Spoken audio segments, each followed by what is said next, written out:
Coucou les enfants, aujourd'hui je vais vous lire l'histoire de Blanche-Neige et les 7 nains.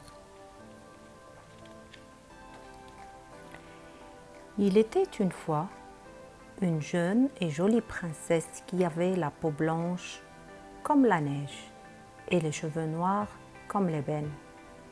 On l'appelait Blanche-Neige. Sa mère, la reine, mourut malheureusement peu après sa naissance et son père se remaria avec une très belle mais très méchante femme. La nouvelle reine ne se préoccupait que d'une seule chose, être la plus belle. Aussi interrogeait-elle souvent son miroir magique. « Miroir, mon bon miroir, dis-moi qui est la plus belle. » « C'est vous, sans aucun doute, qui êtes la plus belle, ô ma reine, » répondait inlassablement le miroir. Mais un jour, le miroir lui fit une autre réponse. « Reine, ô ma reine, vous êtes très belle, mais la plus belle, c'est Blanche-Neige. » La reine en blêmit de colère. Folle de jalousie, la méchante reine ordonna à l'un de ses chasseurs d'emmener Blanche-Neige dans la forêt, de la tuer et de rapporter son cœur comme preuve. Mais le chasseur eut pitié de la jeune princesse et il avoua à la jeune fille ce que la reine lui avait ordonné. Il la laissa partir et lui recommanda de ne plus jamais revenir au château. Et, à la place du cœur de Blanche-Neige, le chasseur présenta à la reine un cœur de biche. Blanche-Neige, terrorisée, erra dans la forêt que la nuit rendait encore plus inquiétante. Les branches des arbres lui semblaient être autant de longs bras munis de doigts crochus qui tentaient de la capturer. Heureusement, la jeune fille ne fut plus longtemps seule. Plusieurs animaux de la forêt vinrent lui tenir compagnie et firent un bout de chemin avec elle, ce qui la rassura. Enfin, Blanche-Neige arriva en vue d'une maisonnette. Celle-ci lui sembla bien petite. Elle frappa à la porte et, quand personne ne répondait, elle décida d'entrer. À l'intérieur aussi, tout lui parut minuscule. Il y avait une table et 7 chaises. Sur la table étaient disposées 7 assiettes, 7 verres et 7 cuillères. Blanche-Neige monta à l'étage où elle découvrit 7 petits lits.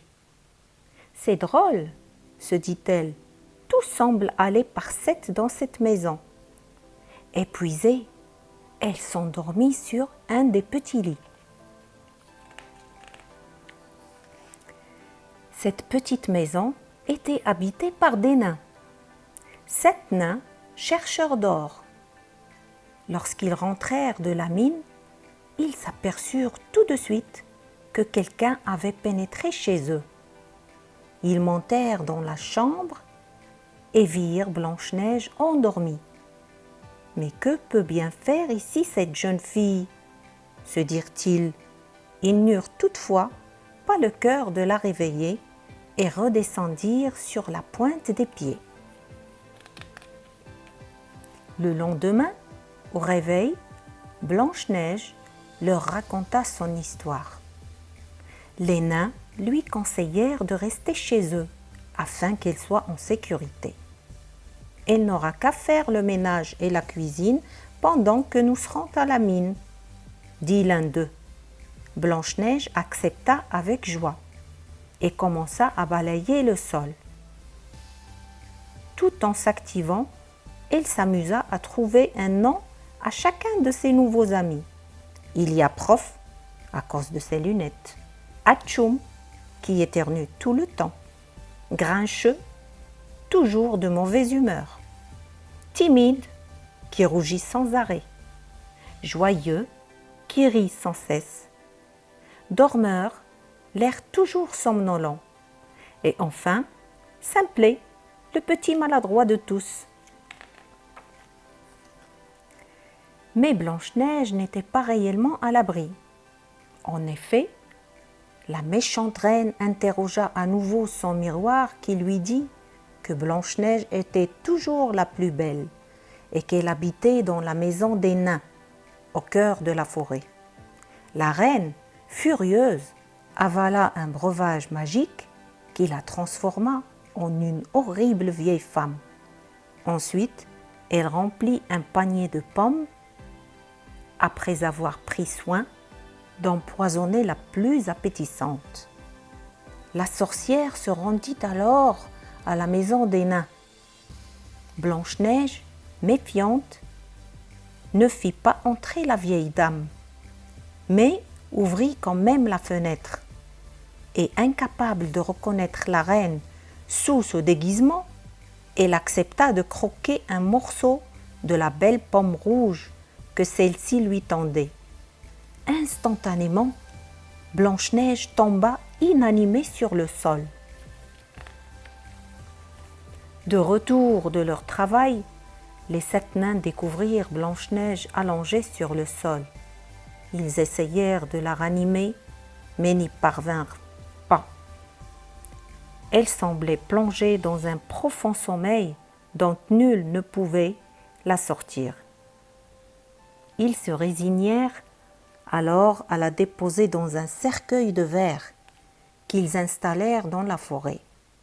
Les semaines passèrent, mais les nains, inconsolables, continuaient à la réveiller sans relâche. Un jour, un beau jeune prince passa par là. Il aperçut le cercueil de verre et trouva la princesse si belle qu'il en tomba immédiatement amoureux. Il ouvrit le couvercle et embrassa Blanche-Neige qui se réveilla aussitôt, sous les regards émerveillés des 7 nains. Le beau prince demanda à Blanche-Neige si elle voulait bien l'épouser. Celle-ci, fascinée par le jeune homme, accepta. Puis, elle embrassa chacun des nains et leur dit au revoir, tout en promettant de revenir souvent les voir. Les nains, malgré un petit pincement au cœur, étaient heureux pour leur princesse. Le prince et Blanche-Neige s'éloignèrent sur un magnifique cheval blanc. Ils se marièrent et furent heureux pour le reste de leur vie. Et Blanche-Neige alla souvent rendre visite à ses amis les nains. Et voilà, notre histoire est terminée. À la prochaine!